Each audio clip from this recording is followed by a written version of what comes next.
네,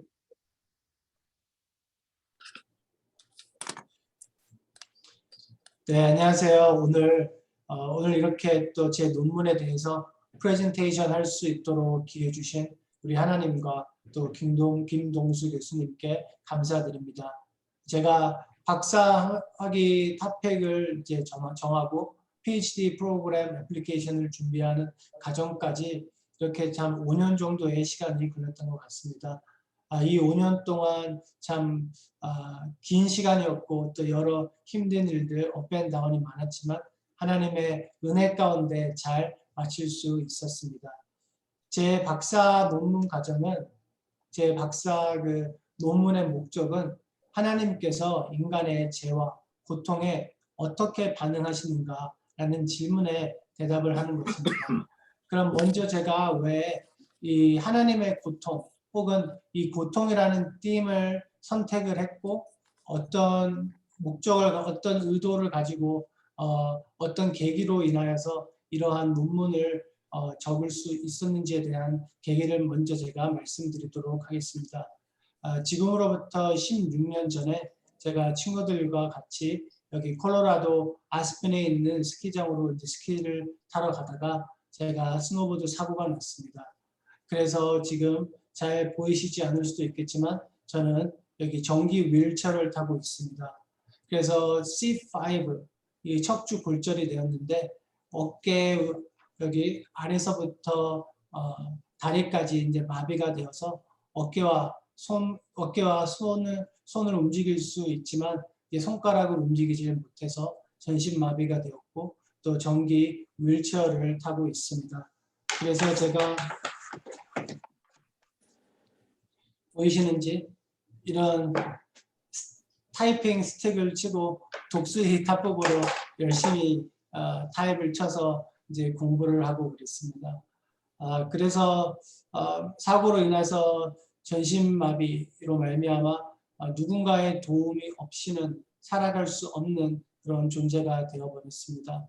참 제가 아버지께서는 목회를 하셨고 저도 어려서부터 PK로 자랐기 때문에 어려서부터 신앙생활을 하면서 자랐지만 참 어린 나이에 그런 사고를 당했고 참 많은 힘들고 어려운 일들을 겪었습니다. 그렇게 고통과 절망의 시간을 보내며 살아갔고 하나님께 부르짖고 기도하며 신앙생활을 하면서 하나님의 많은 그런 은혜를 체험하는 시간들을 경험을 했습니다. 그리고 주님의 정말 축복 가운데 하루하루 인내하며 살아갈 수 있었고 또 장애라는 리미테이션을 갖고 있지만 또 하나님께서 제게 주신 또 십자가라고 생각하며 주님만을 의지하며 살아가고 있습니다. 그런데 이제 제가 그런 과정 가운데 하나님과 함께 동행하며 그런 여정을 살아가고 있었지만 제 마음속에는 항상 이렇게 풀리지 않는 여러 가지의 문제와 그리고 질문들이 있었습니다.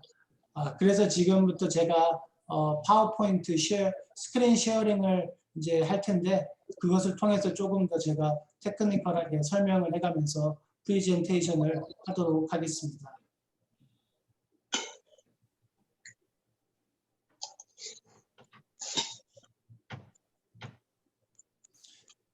제 마음속에 참 여러 가지 질문들이 있었는데 다들 한 번씩은 해보셨겠지만 Why me? 왜 내게 이런 고통을 주시는가? 인간의 고통의 의미와 이유와 목적은 무엇인가? 왜 하나님은 역경을 우리에게 허락하시는가? 하나님께서는 인간의 고통에 어떻게 반응하시는가? 우리와 함께 아파하시는 하나님이신지 만약 하나님께서 고통을 우리와 함께 체험하고 계신다면 과연 하나님은 우리를 구원하실 수 있는 전능자이신가? 장애를 갖고 이 세상에 살아가는 것, 이것이 무슨 의미가 있는 것인가? 인생의 목적은 무엇이며 그리스도인들과 교회는 어떻게 인간의 고통과 장애에 반응하고 해석해야 하는가? 고난은 죄의 결과인 것인가? 이러한 질문들을 대답하기 위해서 신학 공부를 시작하게 되었고 덴버 세미너리에서 조직신학을 가르치시는 정성욱 교수님의 많은 지도와 또 조언 가운데 먼저 하나님이 누구이신가 그리고 인간의 고통에 어떻게 반응하시는가라는 답변에 대한 리서치를 하는 것이 첫 번째 단계다라고 생각을 하여서 그 하나님께서 고통을 당하시는지에 대한 그런 질문을 답하는 영어로 Doctrine of Divine Impassibility라는 그런 토픽을 가지고 박사학위 논문 주제로 선택을 했습니다. 그리고 저는 현재 간증책을 준비하고 있고 다음 리서치 프로젝트는 고통의 신학이라는 주제로 어떻게 그리스도인들과 교회가 인간의 고통과 하나님의 고통에 대하여 해석해야 하고 우리의 삶과 교회와 커뮤니티에 적용해야 되는지에 대한 연구를 하는 것입니다.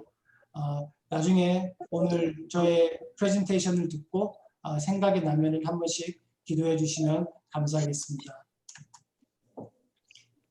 그래서 하나님은 인간의 고통에 어떻게 반응하시는가에 대한 질문에 현재 조직신학 디베이트에서는 세 가지 어프로치가 있습니다. 첫 번째 어프로치는 하나님은 무통 감성으로 반응하신다입니다. 여기서 무는 없을 무, 통은 보통 통, 감은 느낄 감, 성은 성질성입니다. 영어로는 God is impassible, 고통당하지 않으신다라는 주장입니다. 여기서 impassibility라는 단어는 처음에 IM은 부정적두사이고 그 passibility는 passion 혹은 부정적인 감정 혹은 고통을 의미합니다. 그래서 하나님께서는 내적으로나 외적으로 고통당하지 않으신다라고 설명을 합니다. 그래서 제가 오늘 프레젠테이션 시간에 이 주장을 impassibilism이라는 단어를 사용을 해서 사용하겠습니다. 그리고 두 번째 어프로치는 하나님은 인간의 고통에 통감성으로 반응하신다 혹은 고통으로 반응하신다라는 어프로치입니다. 그래서 영어로 God is passible. 하나님께서는 내적으로 그리고 영원부터 고통을 당하실 수 있고 인간과의 관계에서 외적으로도 고통을 당하실 수 있는 능력이 있고 또한 고통을 당하신다. 하나님은 인류와 함께 고통당하시는 하나님이시다. 이 주장을 제가 passibilism이라는 단어를 사용을 해서 설명을 하도록 하겠습니다.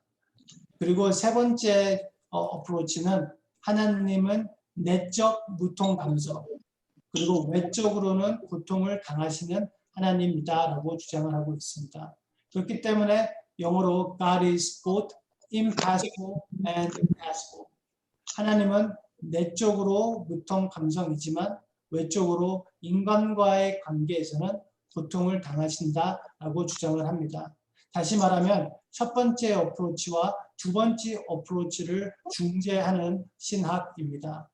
저 또한 이 세 번째 중재 신학을 지지합니다. 그래서 제 박사학위 논문의 주제는 Constructing a Mediating Theology, Affirming the Impassibility and the Passibility of the Triune God. 한국어로는 중재 신학의 구성, 삼위일체 하나님의 무통성과 통감성이며 페이지 수는 한 더블 스페이스로 270장 정도 썼는데 독수리 타법으로 정말 열심히 많은 시간이 걸려서 완성하였습니다. 그래서 오늘 제 논문의 모든 내용과 디테일을 설명드릴 수는 없지만 오늘 제가 방금 설명드린 세 가지 리스폰스에 대해서 프레젠테이션을 갖는 시간을 갖도록 하겠습니다. 그리고 제가 몇 가지 말씀드리는 것은 한국어로 번역된 리서치 자료가 없어서 그 신학 자료들을 제가 한국어로 해석을 해서 이제 인용을 해서 사용을 할 것입니다. 그리고 제가 영어와 한국어를 이렇게 같이 사용해서 설명을 드리는 점도 이해해 주시기를 바랍니다. 그리고 제가 여러 신학적 용어를 설명 없이 또 강의를 할 수가 있기 때문에 그 용어들을 또 노트를 해주시면 제가 나중에 Q&A 시간 때 또 설명을 드리도록 하겠습니다. 그러면 오늘 강의는 먼저 이 교리에 대한 역사적 흐름을 먼저 관찰한 후 하나님께서 어떻게 인간의 죄와 고통에 반응하시는지에 대한 세 가지 어프로치를 살펴본 후 결론을 이제 발표하고 제가 마치도록 하겠습니다. 그리고 이제 Q&A를 시간을 갖도록 하겠습니다. 그래서 먼저 역사적 흐름인데 그 하나님의 무통 감성, 하나님은 고통당하지 않으신다. 이 임파시빌리즘이 기독교 전통 신학과 고전 유신론의 포지션이며 교부 신학에서부터 시작됐습니다. 교부라는 단어는 1세기부터 7세기 혹은 8세기까지 기독교 역사 가운데 또 우리 기독교 신학을 세우는 일에 큰 도움을 주었던 신학자들을 일컫는 표현입니다. 거의 대부분의 교부들은 하나님의 impossibility를 지지를 했습니다. 우리가 잘 알고 있는 Augustine of Hippo, 그리고 Clement of Rome, Irenaeus of Lyon, Tertullian, 그리고 또 무통 감성의 교리는 중세 시대의 신학자, 또 Anselm of Canterbury, 그리고 토마스 아퀴나스라는 신학자가 아리스토텔의 그 철학을 이용해서 unmoved mover, 움직이지 않으시는 하나님이라는 주장으로서 이 impossibilism을 주장을 하였는데 특히 하나님은 변하지 않는 그 불변성의 하나님을 이제 스타팅 포인트로 시작을 해서 이 하나님은 고통당하지 않는 하나님이다라는 그 프린시플을 만들었습니다.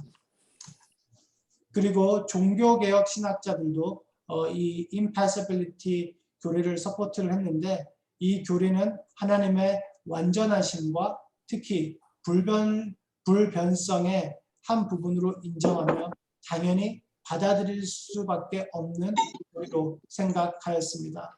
여기서 존 캘빈, 스티븐 클라크, 그리고 우리가 웨스트민스터 컨페션이라든지 여러 그런 크리드를 읽어볼 때 이 교리가 정확하게는 나와 있지 않지만 그래도 거기에 중심에 되어 있는 그 프린시플이 그 안에 적혀져 있습니다.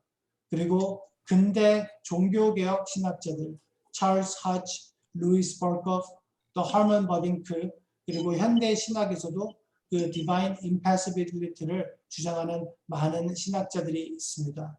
여기에 토마스 와이언디라는 캐톨릭 신자도 있고 그리고 또 복음주의 신학자들 중에서도 노만 가이즐러, 그리고 제럴 브레이, 폴 햄이라는 이런 신학자들도 이 포지션을 서포트하고 있습니다.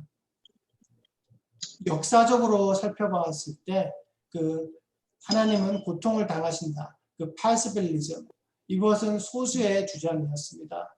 그 이집트 신학자 교부였던 오리진과 또 그의 제자 그레고리 달마티커스, 이분들은 하나님께서 고통을 당하신다라고 인정을 하였습니다.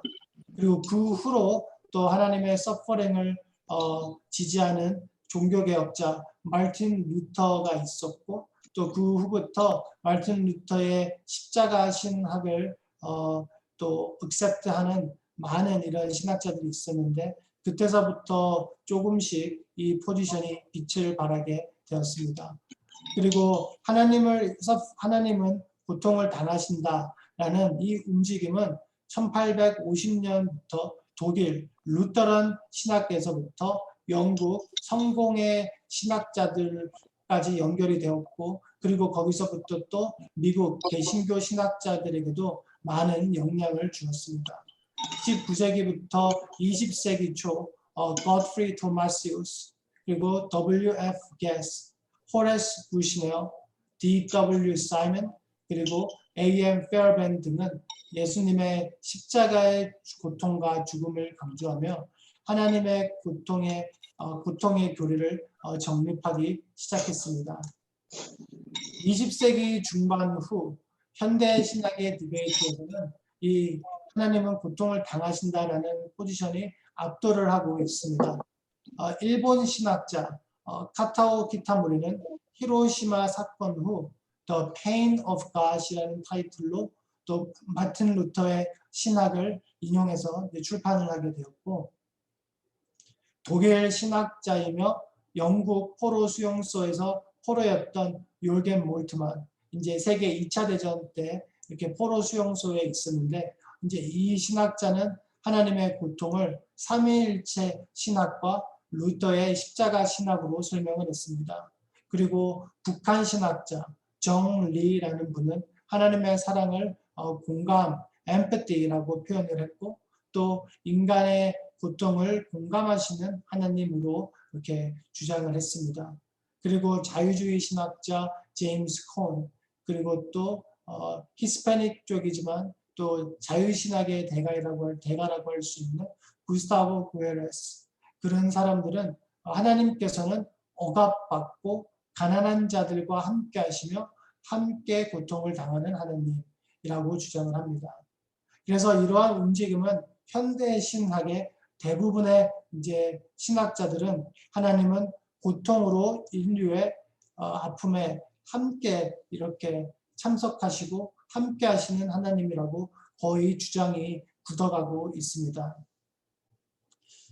그 impassibility는 1500년 이상 동안 그 주장이 이제 메이저한 주장을 지키고 있었지만 이 passibility로는 100년 안에 이 조직신학의 판도를 바꾸어 버렸습니다. 이러한 상황의 이유는 여러 가지 설명이 있습니다. 이제 여러 가지가 있는데 제가 우선 그냥 go over 하도록 하겠습니다. 19세기 낙관주의의 종말, 산업혁명으로 인한 사회적 고통, 그리고 성경과 그리스도론적 해석의 발전, 과정 철학과 현대 세계관의 출현, 그리고 인간 고통의 문제 등이 있습니다. 그리고 더 나아가 1차, 2차 세계전쟁 기간에 벌어진 홀로코스트의 사건은 하나님과 인간의 고통 관계와 또 수백만 유대인의 끔찍하고 악한 대학살이 하나님께서 택하신 백성과 언약적 관계에서 이제 발생했다라는 부분에 대해서 이제 많은 문제 제기를 하게 되었습니다. 그래서 케넨 수린이라는 신학자는 아우슈비츠에서 유일하고 신뢰할 수 있는 신학은 신을 그 감옥의 수감자로 만드는 것이며 그가 교수형에 매달릴 가능성을 인정하는 것이다. 그래서 이제 이러한 이제 이슈들로 말미암아 현대 신학자들은 impassibilism 교리가 부적합하다는 것을 발견했고 전통 신학이 제공하는 하나님의 반응은 적합하지 않다라고 결론을 지었습니다. 19세기 말부터 종교 중재 신학자들이 등장했습니다. 이들은 전통 유신론을 주장하였지만 하나님의 고통에 대한 부분을 인정하는 어프로치를 선택했습니다. 그래서 많은 복음주의 신학자들이 선호하는 포지션이 됐습니다. 그래서 여기에 이 캠프에 있는 신학자들이 그 밀러드 에릭슨, 그리고 존 프레임, 웨인 그루덤, 마이클 홀튼, 그리고 또 덴버 세미너리의 정석훈 교수님과 또 제가 여기에 들어가 있습니다. 이 포지션을 선호하는 여러 이유 중 하나는 하나님의 고통이라는 주장을 저희가 주장을 서포트했던 많은 현대 신학자들이 하나님의 완벽성 혹은 그 위대하신 속성을 반대했고 또 하나님의 거룩하신 속성을 리젝트를 했기 때문입니다. 그래서 제가 이 부분에 대해서는 조금 더 자세하게 설명을 드리도록 하겠습니다. 자, 그러면은 이제 제가 어떤 역사적 흐름에 대해서 이렇게 설명을 드렸고 이제 이 세 가지 어프로치에 대해서 조금 더 디테일하게 설명을 드리는 시간을 갖도록 하겠습니다. 그래서 하나님은 어떻게 인간의 고통에 반응하는가에 대한 첫 번째 대답에 대해서 설명을 드릴 텐데 첫 번째 리스폰스는 하나님은 고통 없이 우리의 아픔에 반응하신다입니다. 이 어프로치의 제일 중점은 하나님의 거룩하시고 또 전지전능하시며 변하지 않는 하나님의 본성과 속성 그리고 즉 고전 유신론을 강조합니다. 고전 유신론은 그 전통적으로 기독교인들이 서포트했던 하나님의 속성을 설명하는 것인데 하나님의 속성은 하나님이 누구이신가에 대해서 또 이렇게 설명해 주는 신론입니다. 그래서 그 하나님의 속성을 자존성, 홀로 존재하실 수 있는 하나님, 자충족성, self-sufficiency, 항상 만족하시는 그런 하나님, 영원성, 그 시작과 끝이 없는 하나님, 불변성, 변하지 않으시는 하나님, 전능성, 전지성, 전재성, 이런 시간과 장소에 리밋되지 않는 하나님, 그리고 거룩성, 초월성, 내재성, 하나님의 은혜와 사랑, 인내, 공의, 그리고 하나님의 진노하심들을 서포트하는 것이 그 고전 유신론입니다. 그래서 impassibilism은 하나님의 perfection, 완전하심을 신론의 중심으로 해석을 했고, 그 impassibilism을 연구하는 스타팅 포인트로 지정을 했습니다. 그리고 모든 고통을 죄와 악, 저주, 나약함, 부정적인 감정과 경험 등으로 해석하였고, 또 시간과 변화를 인간의 속성으로 해석을 했습니다. 결국 하나님의 perfection, 완전하심과 인간의 imperfection, 완전치 않음을 극대화시킴으로써 하나님은 어떻게 인간의 고통에 응답하시는가에 대하여 다음과 같이 설명을 했습니다. 그래서 첫 번째, 고통은 죄와 연결되어 있다. 인간은 죄인이기 때문에 고통당할 수밖에 없다. 하나님은 이 세상을 아름답게 선하게 창조하셨지만 인간의 죄로 말미암아 인간은 고통을 당하게 되었다. 하지만 하나님은 거룩하시기에 죄가 없고 죄와 관련된 어떠한 경험도 할 수 없다. 그렇기 때문에 하나님은 고통당하실 수 없다. 두 번째 포인트는 고통은 악과 연결되어 있다. 악은 선함이 없는 것이다. 만약 하나님이 고통을 당하신다면 하나님의 선하심과 악이 연결되어 있다는 것을 의미한다. 토마스 와인드라는 신학자는 삼위일체 하나님이 고통에 감염되었다면 그것은 그의 선을 빼앗겨 죄와 악에 휩싸였다는 것을 의미한다. 그렇기 때문에 선하신 하나님은 고통당하지 않으신다. 그리고 세 번째 포인트는 고통과 감정은 변하는 것이다. 인간의 감정과 삶은 항상 변하며 개인의 선택과 상황과 타인의 영향력으로 말미암아 인간의 감정은 업앤다운이 있다. 그렇기 때문에 기쁨과 고통은 인간의 삶 속에서 공존한다. 변함은 인간의 속성이며 고통은 변하는 것이다. 하지만 하나님의 속성은 불변성이다. 이 민수기 23장, 19장 말씀을 이제 그들이 항상 인용을 하게 되는데 하나님은 인생이 아니시니 시건치 않으시고 인자가 아니시니 후회가 없으시도다. 어찌 그 말씀하신 바를 행치 않으시며 하신 말씀을 실행치 않으시랴. 그렇기 때문에 하나님은 변하지 않는 하나님은 고통을 당하지 않으신다.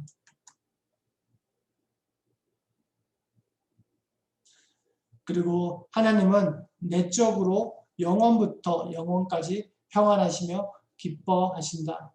그 어떤 것도 누구도 하나님의 내적 기쁨을 방해할 수 없다. 만약 하나님이 고통을 당하시면 하나님의 기쁨과 평안은 완전한 기쁨과 평안이 아니다. 만약 하나님께서도 기쁘실 수 있고 고통을 당하실 수 있다면 인간과 같이 다를 것이 없다. 그렇기 때문에 하나님은 내적으로 고통당하실 수 없다. 그리고 마지막으로 하나님은 전지전능하시다. 고통은 인간의 무능력으로부터 시작되었다. 능력이 있으면 그들은 문제를 해결할 수 있다. 그러나 능력이 없기에 인간들은 고통을 당할 수밖에 없고 그 고통을 해결할 수 있는 능력이 없다. 그러나 하나님은 고통을 해결하시고 치유하시는 하나님이시지 인류와 함께 고통당하시는 하나님이 아니다. 만약 고통당하신다면 하나님은 전능의 하나님이 아니시다. 그렇기 때문에 하나님은 고통당할 수 없다. 그래서 이분들의 이제 결론은 완전하고 완벽한 하나님은 인간과 다른 방법으로 인간의 고통에 반응하신다라고 얘기를 합니다.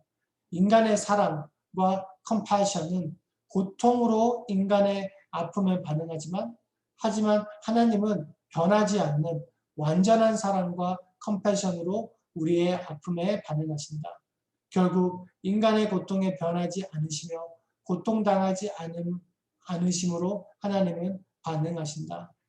여기서 저희들이 강점과 이제 약점을 좀 살펴볼 수가 있는데 강점은 당연히 하나님께서는 완벽하시다입니다. 제가 설명드렸지만 정말 어떻게 완벽하신 하나님께서 고통을 당하실 수 있는가에 대한 부분을 완전하게 잘 설명해 줄 수 있는 케이스와 이그젬플이었습니다.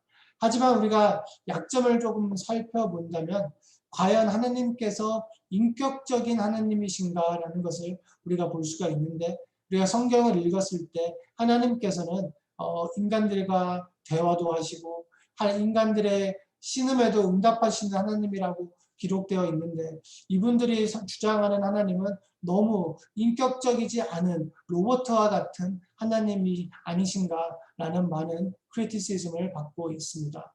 그리고 더 나아가 두 번째 또 메인 크리티시즘은 은유적 해석인데 우리가 이제 성경을 공부할 때 여러 가지 방법이 있습니다. 엑서지저스를 우리가 통해서 문화와 또 역사적인 그 백그라운드를 읽고 우리가 성경을 해석하고 그리고 또 literally 우리가 하는 성경을 읽을 때 바로 이제 해석할 수 있는 부분이 있는데 이분들이 주장하는 것은 그 성경에 있는 고통과 관련된 모든 단어를 다 은유적으로 이제 해석을 해야 된다라고 주장을 하고 있습니다. 그래서 여기 말씀 구절을 보면은 창세기 6장 6절 땅에 사람을 지으셨음을 한탄하사 마음에 근심하시고 그래서 이 한탄과 마음의 근심을 하나님 우리가 어떻게 해석을 해야 되냐고 하면 고통이 아니라 하나님 사람 지으셨음을 뭐 생각하셨고 마음의 근심 대신 그냥 마음에 이렇게 깊게 가지고 계셨더라 이런 식으로 해석을 해야 된다고 이분들은 주장을 하고 있습니다. 그리고 또 뭐 모든 성경에 그 하나님의 서퍼링에 대한 부분들을 다 이렇게 은유 방법, 은유적으로 해석을 해야 된다고 주장을 하시고 또 특히 뉴 테스트먼트 신약에서도 예수님께서 고통당하신 부분을 어떻게 설명을 하냐면 이제 예수님께서는 완전한 신성과 인성을 가지고 살아가셨다고 이제 저희들이 신학에서 공부를 하는데 예수님께서 고통을 당하신 것은 예수님의 인성은 고통을 당하셨지만 예수님의 신성은 고통당하지 않으셨다. 이런 주장을 하게 됩니다. 또 이 부분에 대해서는 또 조금 컴플리케이트 할 수가 있기 때문에 우선은 넘어가도록 하겠습니다. 그래서 이번에 제가 첫 번째 대답에 설명을 해드렸고 이번에는 두 번째 대답 하나님은 인류의 고통에 고통으로 반응하신다는 부분을 설명을 드리겠습니다. 하나님은 고통당하는 하나님이시다. 이 포지션은 하나님의 그 퍼펙션에 대해서 먼저 시작을 하기보다 예수님의 사역과 그 예수님의 십자가를 통해서 예수님이 하나님이 어떻게 인간의 고통에 반응하시는가라는 부분을 우리가 먼저 연구를 해야 된다라고 주장을 하고 있습니다. 그래서 십자가에서 보여주신 예수님의 모습이 하나님의 고통에 대한 질문에 대답을 준다라고 얘기를 하며 오직 십자가만이 하나님 자신에 대한 특별한 직접 계시이다. 그리고 만약 그리스도의 십자가 하나님의 본성과 신성을 계시한다면 고통과 사랑만이 하나님의 본성이다라고 지지를 합니다. 그래서 다른 점은 임파서블리스트들은 하나님의 완벽함을 먼저 선택하였고 이제 이 캠프는 하나님의 십자가만이 이 질문에 대답을 가지고 있다라고 주장을 하는 것입니다. 그래서 이제 그 스타팅 포인트를 갖고 이분들이 이제 알규하는 것을 제가 설명을 드릴 텐데 이 십자가에서 고통당하시고 죽으신 분이 예수님이라는 것이죠. 그리고 이 예수님은 성자 하나님이시고 그렇기 때문에 성자 하나님은 고통 당하실 수 있다라고 주장을 합니다. 그리고 성자는 하나님이시고 그렇기 때문에 하나님은 고통을 당하실 수 있다. God was crucified. 여기서 이제 요겐 몰트만이라는 아까 제가 말씀드렸던 그 신학자는 이 예수 십자가에서 죽은 사람은 예수 그리스도고 예수는 하나님이고 하나님은 이와 같습니다. 기독교 신학이 하나님에 대해 말하는 모든 것의 핵심은 이 그리스도 사건에서 발견된다. 만약 하나님이 고통당하지 않으셨다면 골고다에서 당하신 예수님의 고통을 부인하는 것이고 십자가의 고통과 죽음은 인간에게 아무런 의미가 없어진다. 그렇기 때문에 고통은 하나님의 속성이다. 그리고 두 번째로는 성자의 속성은 아버지의 속성을 계시한다. 그렇기 때문에 아버지도 고통을 당하신다라고 했는데 성자 하나님은 성부, 성령 하나님과 같은 속성을 가지고 계신다. 즉 성자가 고통을 당할 수 있다면 성부와 성령도 고통을 당할 수 있다. 여기서 요한복음 14장 19절 말씀을 인용을 하는데 예수께서 이르시되 빌립아 내가 이렇게 오래 너희와 함께 있으되 내가 나를 알지 못하느냐 나를 본 자는 아버지를 보았거늘 어찌하여 아버지를 보이랴 하느냐. 그래서 예수님이 하셨던 모든 사역과 예수님을 보는 것이 바로 아버지를 보는 것이라고 이분들은 주장을 했기 때문에 예수 그리스도의 죽음과 예수 그리스도의 고통을 아버지의 죽음과 아버지의 고통까지도 우리가 해석을 해야 된다라고 주장을 합니다. 결국 예수님의 고통을 통하여 아버지의 고통을 발견할 수 있고 성부 하나님의 속성을 알 수 있다. 그래서 여기서 한 발 더 나아가서 성령 하나님도 그러한 이유로 고통을 당하신다라고 합니다.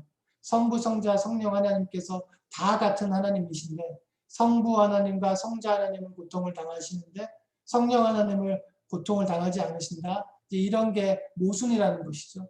그리고 더 나아가 성경은 성령이 고난을 받을 수 있는 인격적인 하나님이라고 설명을 한다. 여기서 에베소서 4장 30절 말씀에 하나님의 성령을 근심하게 하지 말라. 그 안에서 너희가 구속의 날까지 인치심을 받았느니라. 그래서 십자가는 결국 하나님의 사랑과 고통을 계시한다라고 주장을 합니다. 그래서 또 이분들의 아주 메인 핵심 이 첫 번째 어프로치는 십자가였고 두 번째는 하나님의 사랑과 고통을 해석하는 방법이었습니다. 그래서 하나님의 사랑과 고통을 한 동전의 양면으로 해석을 했습니다.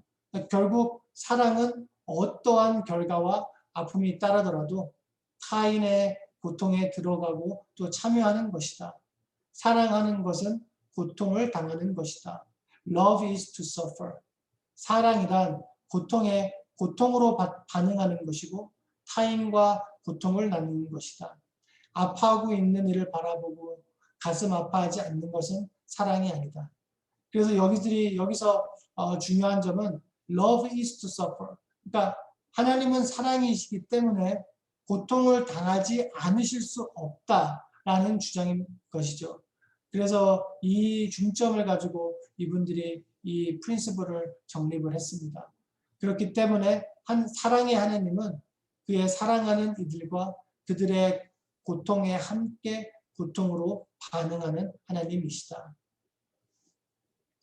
그리고 사랑을 공감하는 것이다 라고 해석을 했습니다.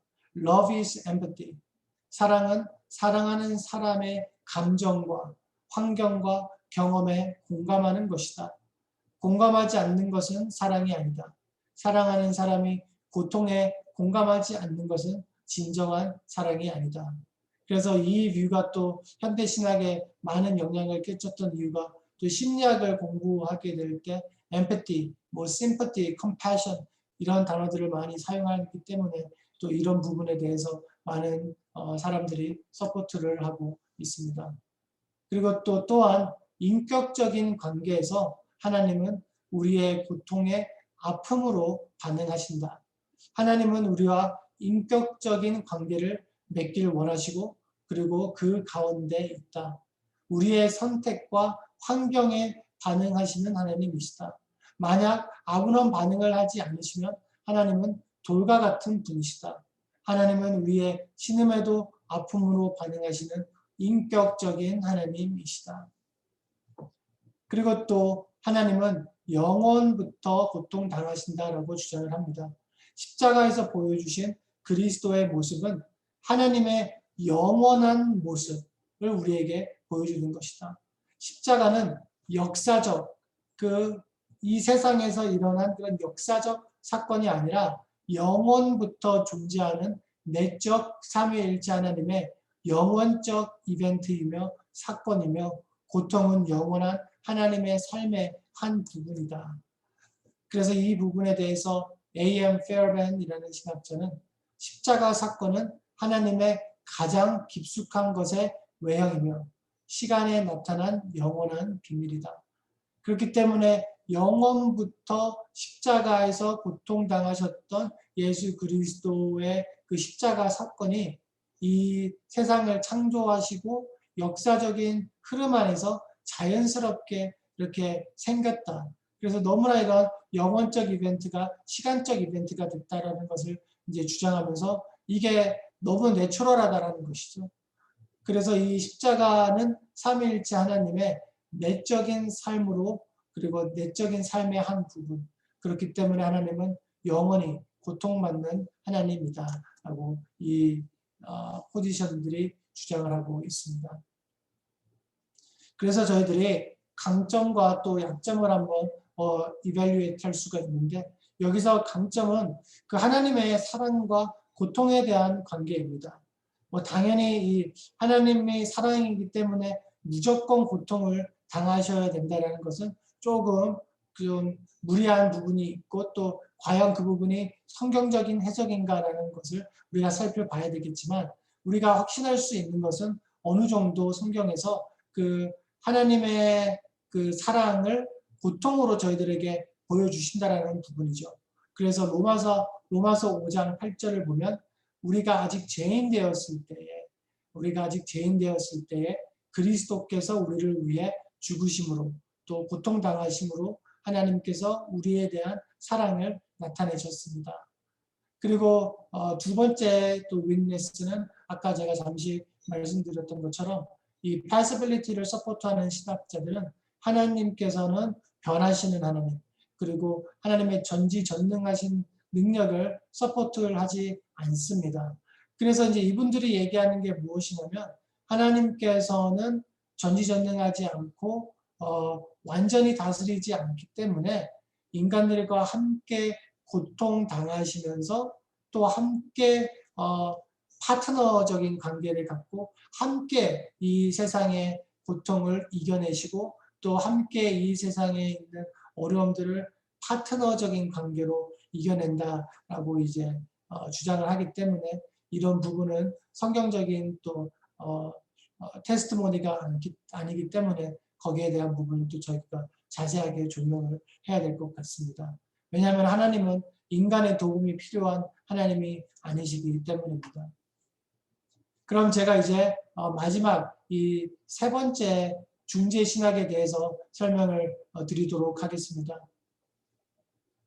이 미리에링 디알러지는 그 방금 제가 말씀드렸던 그 첫 번째 포지션과 두 번째 포지션의 강점을 우리가 킵하되 약한 부분들을 조금 더 우리가 강화시킴으로써 신학적으로 그리고 성경적으로 밸런스 있는 포지션을 이제 프로포즈하는 신학입니다.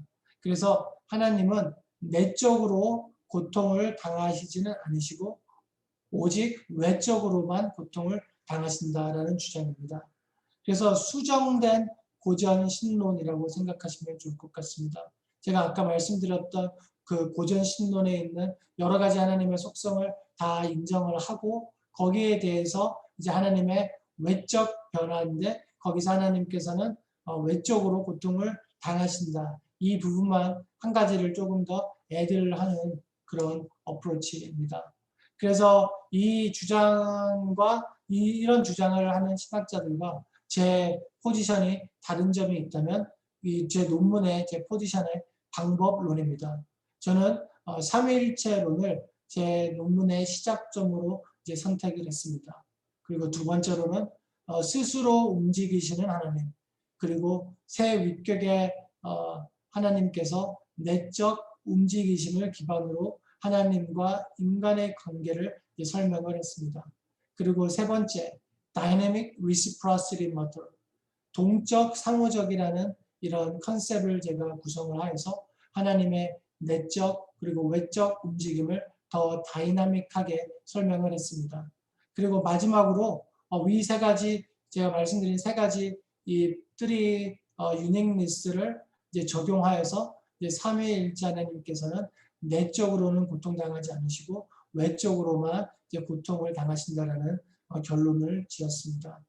그래서 삼위일체 하나님의 impassibility와 passibility를 중재하는 신학을 건축함으로써 하나님의 완벽하심과 그리고 또 인간들과의 또 친밀한 관계, 그리고 하나님의 특별한 사랑의 방법을 강조를 했습니다. 그래서 이와 같은 결론이 두 가지 답변보다 더 성경적이고 또 신학적인 밸런스를 잘 유지할 수 있다라고 이제 생각합니다. 그래서 이제는 제가 그 미디에이팅 중재 신학이지만 이제 제 포지션을 여러분들과 나누도록 하겠습니다. 그래서 이제 첫 번째로는 삼위일체 하나님은 내적으로 고통당하지 않으십니다. The immanent Trinity is impassible. 성부, 성자, 성령 하나님의 내적인 관계 안에서는 오직 기쁨과 평화만이 존재합니다. 서로 안에 거하시고 서로 섬기시며 절대적이고 완벽한 신성에 뿌리 박힌 사랑으로 서로를 사랑하시고 순수한 거룩하심과 의로움에 기반이 된 영광으로 서로를 높이시며 존귀케 하시는 상호관계 안에서 영원부터 영원까지 존재하십니다. 이런 내적 삼위일체 하나님의 삶과 능력이 하나님의 독립성, 자존성, 그리고 자축족성의 기반이 됩니다. 그래서 완벽한 기쁨과 영광, 평화 외에는 그 어떠한 네거티브한 감정이라든지 서퍼링이 존재할 수 없는 것입니다. 그 리처드 오브 빅터라는 또 중세 신학자는 최고의 행복의 충만함은 최고의 기쁨의 충만함을 필요로 한다. 최고의 기쁨의 충만함은 최고의 사랑의 충만함을 요구한다. 최고의 사랑의 충만함은 절대적인 완전함을 요구한다. 라고 주장을 하였습니다. 그리고 또 우리가 자주 들어본 그 조나탄 에드워드는 하나님의 행복은 그 자신 안에 있다라고 주장을 하면서 하나님 안에 내면 안에는 오직 행복함만이 조의만이 존재할 수밖에 없다라고 이제 기록하였습니다. 삼위일체 하나님의 내적 그리고 영원한 관계 안에서는 고통은 절대 존재할 수 없습니다. 이 삼위일체 하나님의 Fellowship of Love and Glory로 하나님은 우리를 초청하신 것이고 또 주의 자녀들이 인조이할 수 있는 영광과 기쁨을 의미하고 있습니다. 그리고 두 번째로 삼위일체 하나님은 외적으로는 인간과의 관계에서만 고통을 당하십니다. 그래서 The economic trinity is passible. 전지전능하신 하나님께서 인간의 고통과 또 죄에 자신의 고통으로 반응하시기로 선택을 하신 것입니다. 그러니까 선택하지 않으셔도 됐는데 사랑하지 않으셔도 됐는데 저희들을 살아간 것 같이 고통당하기로 선택을 하신 것입니다. 인간의 고통과 죄에 자신의 고통으로 반응하시기로 이제 선택을 하셨는데 완전한 자유와 능력 그리고 사랑 가운데 스스로 움직이심으로 인간의 고통과 죄의 고통으로 반응하시기를 결정하신 것입니다. 만약 고통이 하나님의 속성이라면 하나님은 영원히 고통받는 하나님이시라는 결론이 성립됩니다. 그렇기 때문에 하나님의 고통은 하나님의 구속사의 한 경험이며 temporary한 experience죠. 영원한 것이 아니라 잠시 서퍼링을 하신다는 의미입니다. 더 나아가 하나님께서 자유롭게 선택하셨기 때문에 하나님은 기쁨으로 구속사의 고통에 참여하십니다. 윌리엄 클락이라는 또 베프티스트 신학자는 구속적 고통의 인내가 최고의 행복이다. 거룩한 존재에게는 영혼을 죄에서 구원하는 데 필요한 모든 것을 견디는 것보다 더 가치 있고 더 환영받는 기쁨이 없다. 하나님은 억지로 하기 싫은 일을 하시는 것이 아니다. 기쁨으로 구속사적 고통을 당하시는 것입니다. 그렇다면 왜 하나님께서 고통을 선택하셨을까요? 요겐 몰트맨과 같은 이분들의 주장은 하나님께서 사랑하시기 때문에 고통을 무조건 당하셔야 된다라고 이제 설명을 했던 것이죠. 하나님의 사랑을 고통당하는 사랑, 그리고 사랑과 고통을 한 동전의 양면과 같이 생각을 했기 때문에 하나님께서 고통당하시는 것일까요? 이러한 해석 등이 이해하기가 조금 더 편하고 또 어떻게 보면 귀한 인사이트를 저희들에게 줄 수 있습니다. 하지만 성경적 해석은 아닙니다.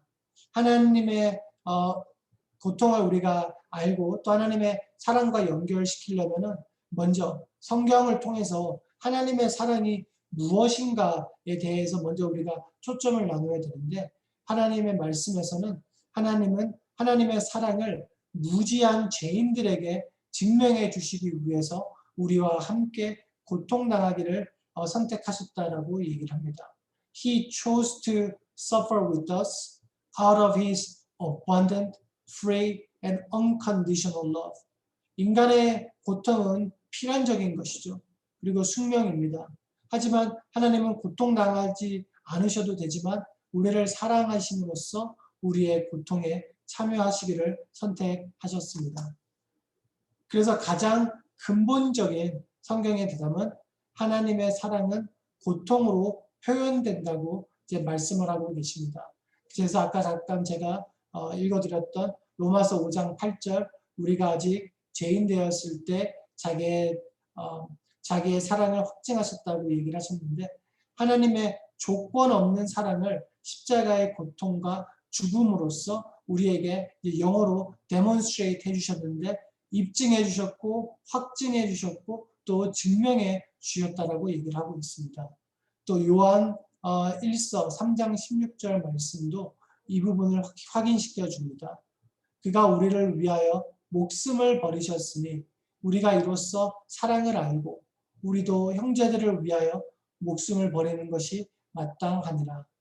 예수님께서 우리를 위하여 고통당하시고 또 죽으심으로써 사랑이 무엇인지 가르쳐 주시고 또 우리도 어떻게 서로를 사랑하라고 가르쳐 주신 것입니다.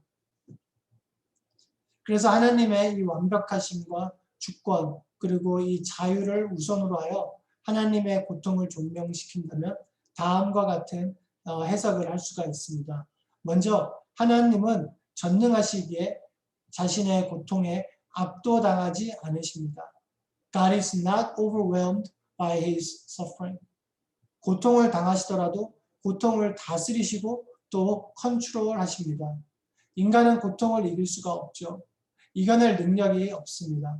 아무리 많은 재물과 권력 혹은 과학과 의학이라 할지라도 우리의 문제를 해결할 수 없고 그렇기 때문에 오직 하나님만이 인간의 문제를 해결해 주실 수 있고 고통을 치유해 주실 수 있고 완전케 해줄 수 있는 인류의 유일한 소망입니다. 전지하신 하나님은 고통에 놀라지 않으십니다. God is not surprised by his suffering. 오히려 모든 것을 아시지만 우리를 사랑하셨고 또 자진하셔서 우리의 고통에 참여하십니다. 그렇기 때문에 후회하지 않으시고 창조물들이 하나님께 죄를 짓고 또 배신하는 것을 아시면서도 사랑하시기로 결정해 주셨고 고통을 당하시기로 선택을 하신 것입니다. 하지만 인간은 무지하죠. 언제 어떻게 고통을 당할지 모르고 미래를 예측할 수가 없습니다. 예측할 수 없기에 무지하고 또 그렇기 때문에 우리는 고통을 당할 수밖에 없습니다. 하나님은 고통을 당하시지만 고통의 노예가 아니십니다. 오히려 고통을 주관하시고 컨트롤하시는 하나님이십니다. 인간의 고통을 주님의 길로 인도하는 방법으로 사용하시고 자신의 고통으로 말미암아 죄인들이 하나님의 사랑을 깨닫길 원하십니다. 하나님을 선택하시길 바라며 또 예수 그리스도의 십자가만이 인류의 소망임을 믿길 원하십니다. 하나님은 고통당하시지만 하나님의 신성은 변하지 않습니다. 오직 인간과의 관계에서만 감정만이 이렇게 변하는 것입니다. 하나님은 영원부터 진노하지 않으셨고 질투하지 않으셨고 고통당하지 않으셨습니다. 오직 인간의 죄에 반응하심으로 진노하셨고 배반당하셨고 고통당하셨습니다. 하나님의 신성은 완전하십니다. 하나님의 고통은 변하지 않는 전능자의 고통입니다. 그러면은 우리가 하나님께서 우리의 고통을 미리 아셨다면 왜 우리에게 역경을 허락하셨는가라는 질문이 있을 수 있습니다. 그 질문에 대한 대답이 개인마다 다를 수가 있고 또 설령 그런 대답이 있다 할지라도 참 인정하기가 어려울 수도 있고 받아들이기 어려울 수도 있습니다. 저도 아직 그 대답을 이렇게 찾으려고 노력하고 있습니다. 그러나 성경이 증거해주는 확실한 답은 있습니다. 하나님은 우리가 겪고 있는 일을 정확하게 아시고 우리의 좌절감과 실망과 분노, 불안감, 두려움 그리고 고통을 완벽히 이해하신다라는 것입니다. 우리가 예수 그리스도의 이름을 부를 때 주님은 우리에게 특별한 관심을 기울이시고 우리를 그에게 가까이 이끌어 주시고 우리에게 가까이 다가오십니다. 우리가 고통을 받을 때 우리는 더 이상 혼자가 아닙니다. 성령 하나님이 우리 안에 내주하십니다. 그리스도께서 우리와 함께 고통받으시고 못에 찔리신 보혈의 손으로 우리를 만져주시고 의로운 오른팔로 우리를 붙들어 주시고 이 세상과 인간의 죄를 이기신 전지전능하신 손으로 우리를 보호해 주실 것입니다. 마지막으로 하나님의 구속사 안에서 인간의 고통을 다음과 같이 설명할 수 있습니다. 하나님은 인간을 죄와 고통과 죽음에서 구원해 주시기를 원하십니다. 인류는 고통과 죽음의 근원은 인간의 죄입니다. 죄가 있기 전에는 고통과 죽음이 존재하지 않았습니다. 인간의 모든 죄와 고난의 문제를 해결해 주시기 위해서 하나님께서는 죄와 고난에서 그들을 구원할 방법을 제기해 주셨습니다. T.F. 토런스라는 신학자는 다음과 같이 설명합니다. 하나님께서는 세상을 구원하고 치유하고 그 모든 악을 정복할 수 있는 길을 제공하기 위하여 하나님의 어린 양이신 그리스도의 희생으로 자신에게 무한한 대가를 치르셨다. 무한한 대가를 치르셨다. 인간의 아픔을 위해서 하나님께서 무한한 대가를 치르셨다. 그래서 이런 의미로서 인간의 죄로 말미암아 우리가 치르는 대가보다 하나님께서 더 큰 대가를 치르셨다는 결론이 생길 수 있습니다. 오직 하나님만이 죄의 문제를 해결할 수 있고 하나님은 인간의 죄와 고통과 죽음에서 구원해 주시기를 원하시기에 십자가에서 예수님이 인류의 모든 죄를 위하여 죽으시고 부활하심으로 죄와 고통과 사망의 권세를 이기셨습니다. 단번에 삼키셨고 세상을 이기셨습니다. 바울 사도께서 이렇게 말씀하십니다. 사망아 이김에 삼킨 바 되리라고 기록된 말씀에 응하리라. 사망아 너의 이기는 것이 어디 있느냐. 사망아 너의 쏘는 것이 어디 있느냐. 사망이 쏘는 것은 죄요 죄의 권능은 율법이라. 우리 주 예수 그리스도로 말미암아 우리에게 이김을 주시는 하나님께 감사하오니. 마지막 그 시간이 됐을 때 하나님의 나라가 온전히 세워지면 인간의 죄와 고통은 더 이상 존재하지 않을 것입니다. 그리고 하나님께서 선포하십니다. 그들의 눈에서 모든 눈물을 씻어주실 것이니 다시는 죽음도 없고 슬픔도 없고 우는 것도 아픔도 없을 것이다. 이것은 전에 있었던 것들이 다 사라졌기 때문이다. 아멘. 이것이 복음입니다. 네, 지금까지 창조 하나님께서 피조물의 고통과 또 죄에 어떻게 반응하시는지에 대해 세 가지 리스판스에 대해서 설명을 드렸습니다. 여러분은 어떻게 생각하시나요? 여러분들이 사랑하는 가족이나 자제분들 혹은 교인들이 고통당하고 있는 모습을 보시면 같이 아파하지 않는 분들이 계실까요? 더 나아가 코로나 바이러스로 전 인류가 고통을 당하고 있는 이런 시점에 하나님은 고통받지 않는다라는 대답이 과연 합당한 대답일까요? 반대로 인간적인 생각으로 사랑과 고통에 대한 해석을 아무런 필터링 없이 하나님께 적용하는 것이 합당한 신학의 방법일까요? 사람들이 그저 원하는 대답을 주는 것이 그리스도인들과 교회와 목회자들이 선택해야 하는 방법은 아닌 것 같습니다. 그래서 신학을 이렇게 배우는 부분이 참 중요한 것 같습니다. 신학은 하나님과의 대화이고 또 하나님에 대해서 배워가는 것입니다. 성경은 하나님이 누구이신가에 대하여 말씀해주고 있고 또 성경을 읽고 묵상하라고 명령하십니다. 그렇기 때문에 신학을 공부하라고 명령을 하고 계신 것이죠. 신학을 통하여 하나님을 알아가고 또 하나님과 인간의 관계를 더 이해할 수 있으며 고통 가운데서도 하나님의 은혜를 발견할 수 있는 축복의 통로로 인도해 주십니다. 더 나아가 신학을 통하여 그리스도인으로서 우리가 고통과 또 다른 사람들의 고통에 어떻게 반응해야 하는지 그리고 교회가 고통에 대해서 어떻게 생각해야 되고 또 적용해야 되는지에 대한 질문에 귀한 인사이트를 줄 수 있습니다. 이런 고통의 신학은 현재 일어나고 있는 코로나 바이러스와 포스트 코로나 바이러스 시대에 살아가고 있는 그리스도인들과 또 아직 주님을 영접하지 못한 분들에게도 꼭 필요한 신학입니다. 길고도 또 짧았던 프리젠테이션이었지만 이 주제에 대해서 또 개인적, 교회적, 신학적 그리고 사역적, 사회적 리플렉션을 하실 수 있는 계기가 되시기를 바랍니다. 감사합니다. 하나님 아버지, 오늘 또 이렇게 주님의 은혜 가운데 논문 발표를 할 수 있도록 기회를 주신 것 감사드립니다. 하나님의 은혜 가운데 또 여기 계신 모든 분들에게 하나님에 대한 사랑과 하나님의 능력과 이 고통에 대한 부분을 더 깊이 묵상할 수 있는 그런 자리로 나아올 수 있도록 은혜를 베풀어 주시옵소서.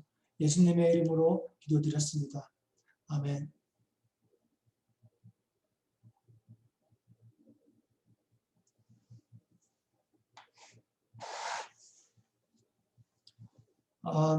원래는 제가 누워야 됐는데 그냥 바로 Q&A를 진행해도 될 것 같습니다. 교수님.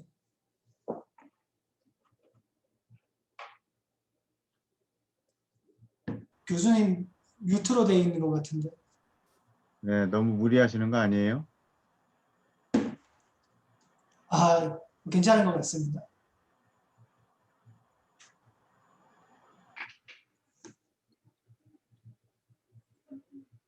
목사님 강의 잘 들었습니다. 네. 고통에 대한 신화적인 그 역사, 고전적인 거하고 이제 현대적인 거, 중대적인 걸 들었는데, 일단 저한테는 정리가 잘 돼서 전달이 된 것 같고요. 제가 이제 평소에 생각하던 거는 중간에 아마 발표할 때 잠깐 나온 것 같은데, 네, 그러니까 하나님에 있어서 그 기쁨과 영광이 그 무게가 그다음에 중요한 게 이제 이게 너무 웨이트이 너무 크고 하나님도 고통을 느끼지만 하나님한테 고통은 이 물방울보다도 어떻게 포션이 작다는 거죠. 무게감이. 그래서 고통을 못 느끼는 게 아니고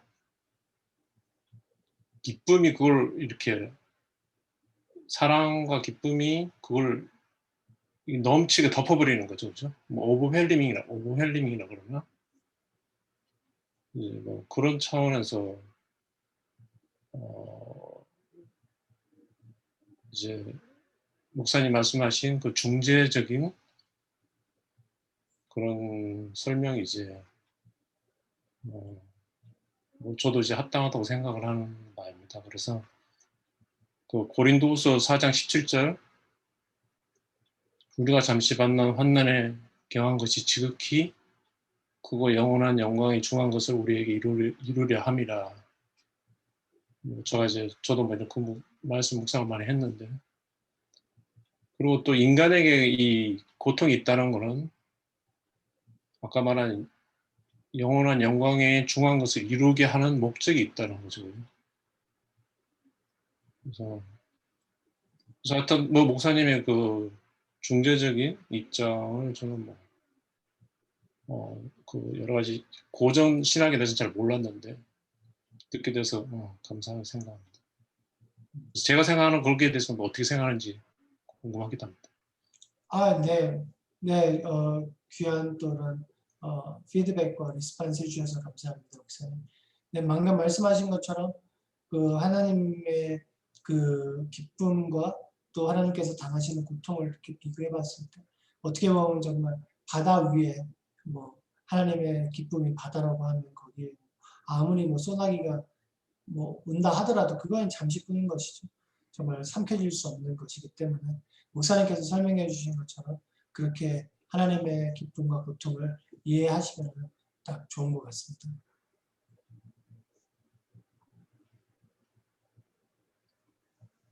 감사합니다.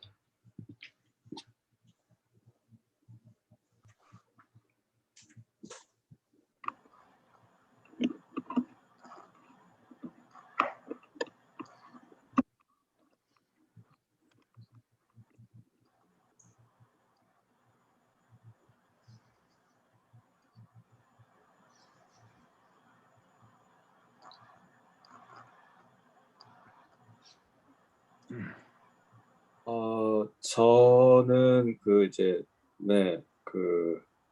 세 가지 그 입장에 대해서 잘 설명을 해주셨는데 제 이해가 좀 깊지 않아서 그런지 제가 우선 드는 생각은 그렇게 세 가지 입장이 좀 다른데 그 입장은 세 가지 중에 어느 입장을 저희가 어느 관점, 어느 입장을 택하느냐에 따라서 저희의 삶 속에서 그 하나님께 대한 어떤 반응이 어떻게 달라지는 건가요?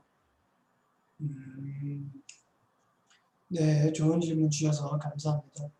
뭐 당연히 이제 저는 세 번째 포지션을 이제 지지하기 때문에 조금 더 만약에 다른 두 포지션을 조금 크리티컬하게 비판적인 것까지는 아니지만 그렇게 한다면은 당연히 이제 첫 번째 포지션에서 하나님께서는 완전하시기 때문에 제가 고통을 당하더라도 하나님께서는 고통을 당하지 않으시지만 저를 구원해 줄 수 있는 하나님에 대한 소망에 대한 그 부분은 이제 확실한 것 같습니다.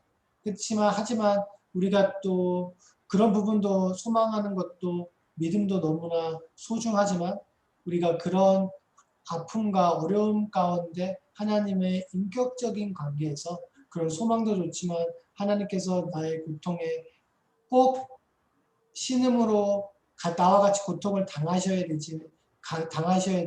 당하셔야만 좋으신 하나님이라고 말할 수는 없지만 그래도 나와 함께 하나님께서 나를 위해서 나를 사랑하시기 때문에 고통당하지 않으셔도 되지만 나와 같이 고통당하시라는 그 하나님과 나와 함께 동행한다라는 거기에 대한 또 은혜와 축복 가운데 또 그 어려움들을 우리가 이길 수 있고 또 하나님께 더 의지하면서 하나님과 동행하면서 우리의 역경을 이길 수 있는 부분을 이제 생각을 해봤을 때는 첫 번째 포지션보다 이제 제가 말씀드린 세 번째 포지션이 조금 더 좋을 것 같고요. 만약에 이제 두 번째 포지션이었을 경우에는 당연히 우리가 아픈 제가 고통을 당하고 있는 상황에서 하나님께서 저와 함께 계시고 저와 함께 고통을 당하시는 하나님 그 부분에서 정말 많은 위로가 되시는데 만약 이 하나님께서 만약에 이 하나님께서 고통은 당해주시는데 그래서 제가 외롭지는 않은데 이 순간에 만약 이 하나님께서 나를 구원해주지 못하실 수도 있다라는 이 퀘스천 마크가 들었을 때 과연 이것이 성경적인 하나님의 모습이며 두 번째 더 나아가서 제가 아무리 고통을 받고 있어도 하나님이 저를 구원해 주시길 원하지 마지막에는 만약에 구원을 못 해주시는 그런 퀘스천 마크가 있을 때 과연 그런 하나님을 신뢰할 수 있는가 그런 하나님의 약속을 믿을 수 있는가 거기에 대한 이제 퀘스천 마크가 생겼을 때 하나님에 대한 소망은 줄어들면서 오히려 조금 더 그 신앙생활을 할 때 어려워질 수 있는 그런 부분이 더 있을 것 같습니다. 그렇기 때문에 이제 하나님께서는 전지전능하시고 또 고통을 같이 당하시는 이 하나님 이 두 포지션의 강점이거든요. 왜냐하면 그렇기 때문에 우리가 같이 갖고 가서 조금 더 문제가 되는 부분은 우리가 서로 그냥 너무 이렇게 크리티사이즈 하지 말고 그 부분들을 조금 더 화합시켜서 중재시켜서 조금 더 우리가 세 번째로 한번 만들어 가자라는 그런 의지에서 그런 이제 마음에서 이런 포지션이 생긴 것 같습니다. 질문 주셔서 감사합니다.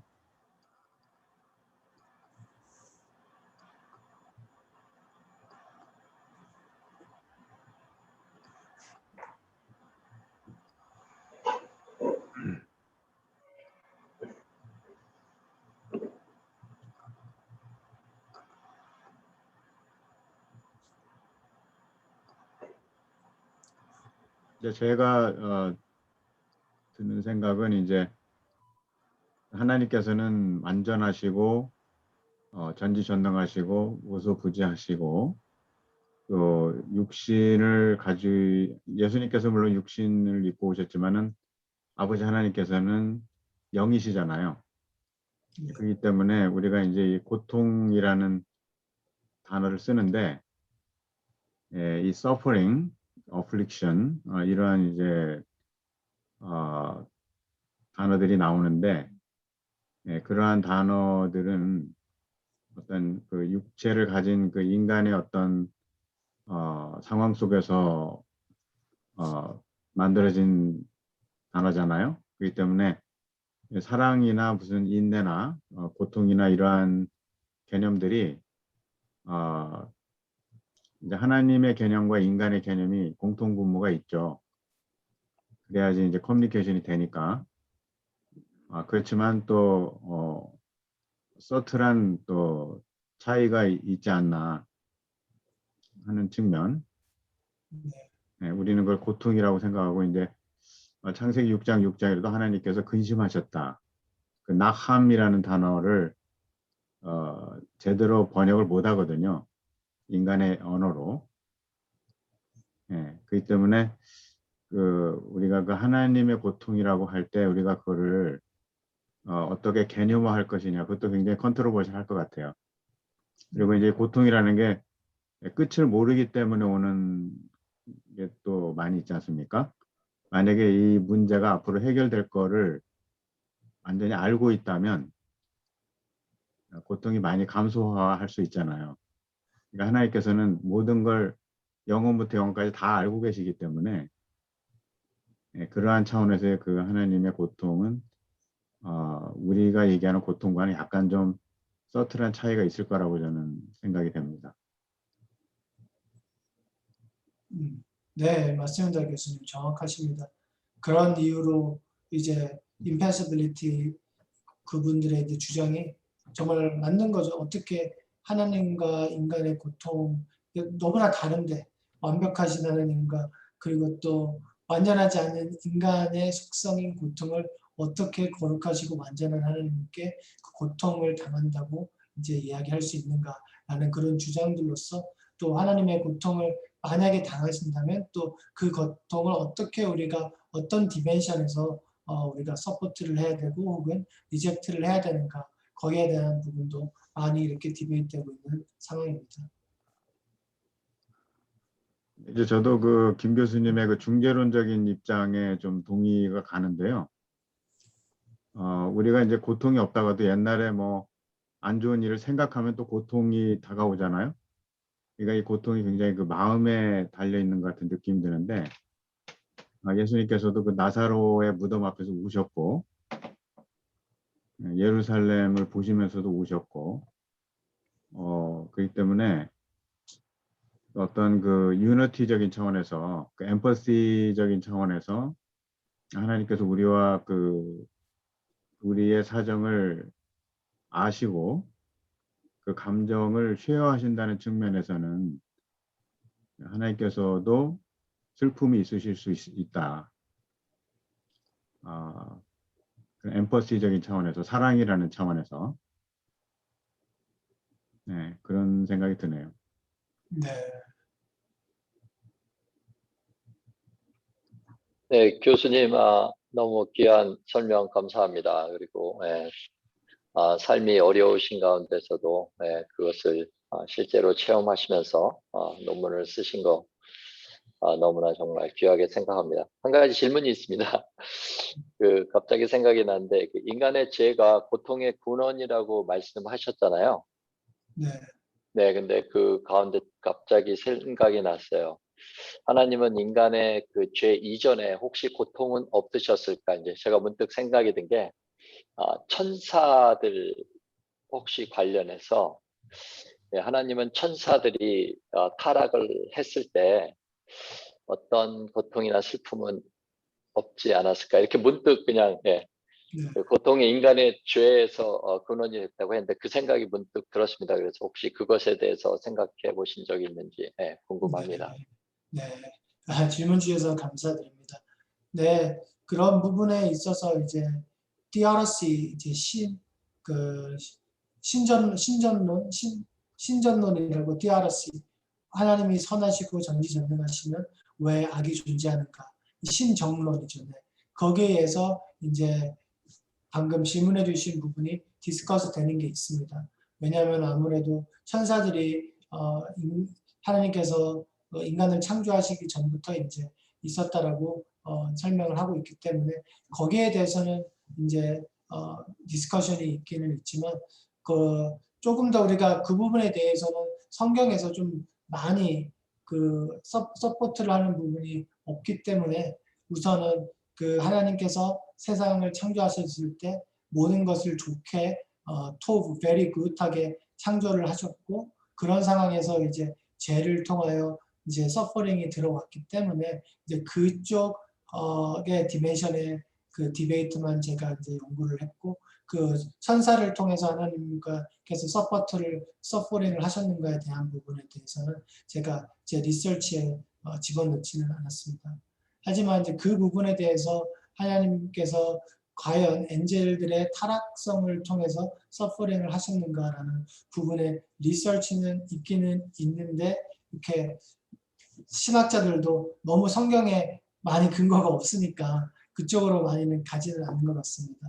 리버럴한 신학자들은 그게 하나님께서 엔젤도 사랑하셨기 때문에 서퍼링을 하셨다라고 주장하는 조금 더 리버럴한 신학자들도 있는데 이제 복음주의 쪽에서는 그 서포트를 하지는 않습니다.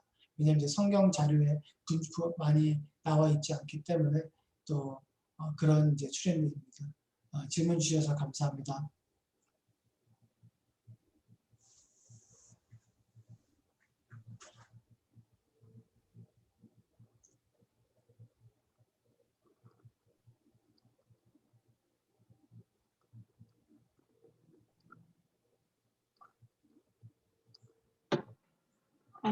저는 하나님은 내적, 외적으로 고통당하지 않으신다라는 그거에 더 이렇게 좀 이렇게 마음이 가는 것 같아요. 언젠가 제가 기도할 때 하나님이 내가 너 불쌍한 거 안다 그렇게 말씀하셨어요. 그때 내 상황이 그런 상황이었는데 하나님이 내가 너 불쌍한 거 안다 하셨을 때 그때 말씀하신 것을 지금 이렇게 생각해 보니까 하나님은 우리의 모든 거를 처음부터 다 알고 계신 분이시니까 그 고통을 당해서 그 공감해서 하나님이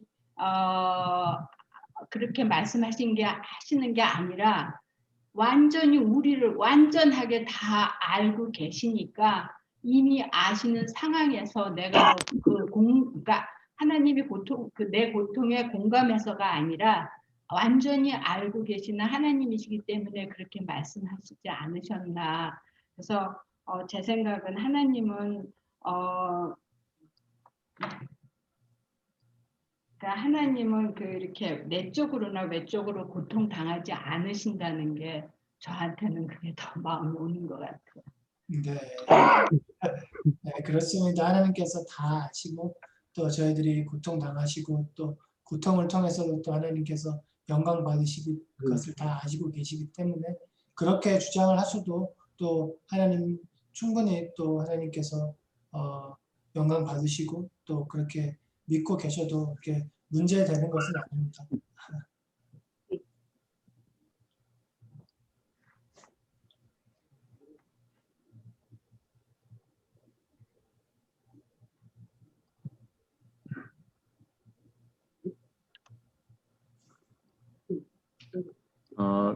그러면은 이 고통의 신학과 김 교수님의 현실의 삶에서 어떤 체험하신 걸 좀 쉐어해 주실 수 있어요?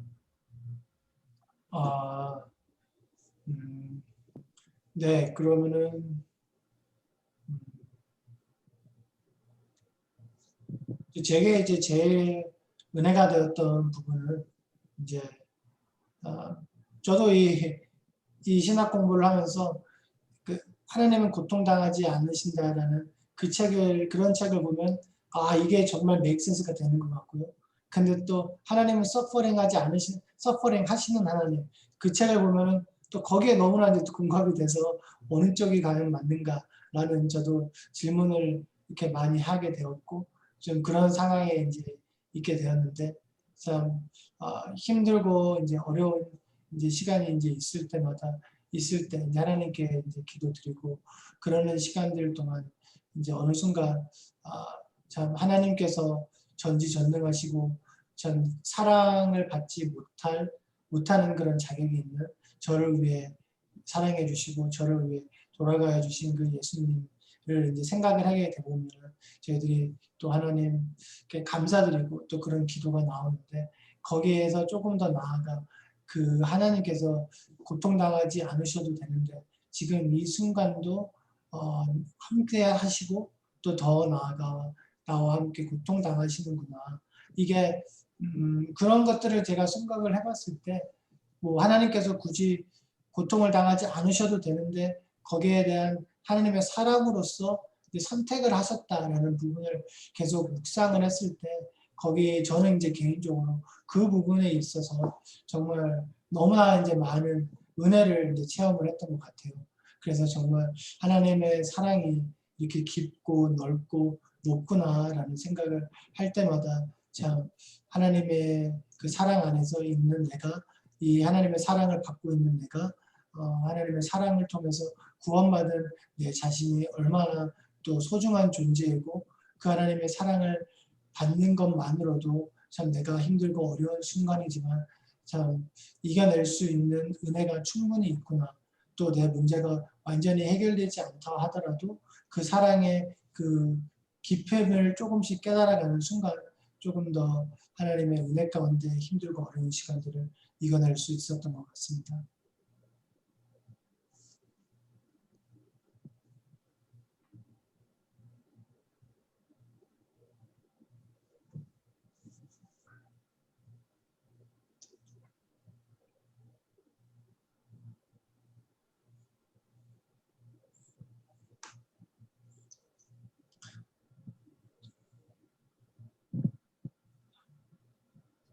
예, 또 다른 질문이나 코멘트 있으세요?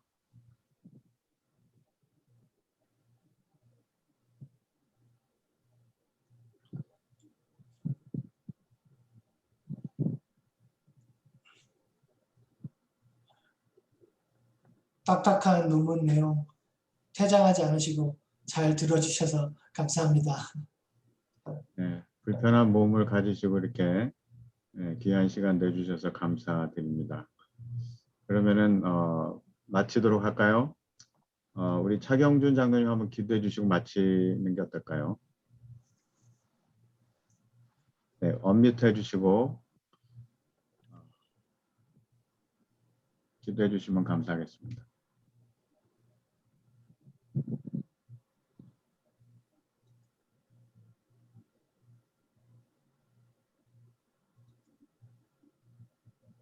네, 소리가 전혀 안 들리는데요.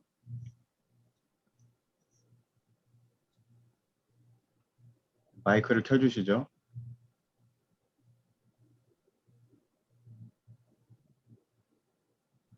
네, 감사합니다.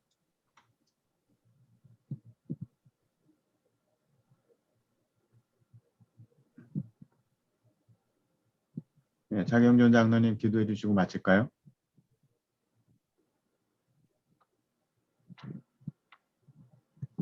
예, 제가 기도할까요? 네. 하나님 아버지 참 감사합니다. 오늘 또 귀한 우리 김지원 목사님 이렇게 보내주셔서 귀한 말씀 전해주셨는데 우리가 그 하늘 신비를 잘 모르지만 하나님께서 말씀을 통해서 계시해 주는 그 모든 것 말씀을 통해서 앞으로 더 많이 알아가며 그 기쁨과 감사함 속에 살아가게 해 주시옵소서. 앞으로 우리 김지원 목사님 하시는 모든 사역에 기름 부어 주셔서 많은 새 생명이 또 주님 앞으로 돌아올 수 있도록 역사하여 주시옵소서. 저녁 시간입니다. 또 평안한 저녁 주시고 또 하나님 아버지께서 앞으로 부어주시는 그러한 은혜 속에서 늘 그 구원의 기쁨 속에서 살아가는 우리 되게 하여 주시옵소서. 감사드리며 이 모든 말씀 우리 주 예수 그리스도의 이름으로 기도드리옵나이다. 아멘. 아멘. 아멘. 네. 네, 감사합니다.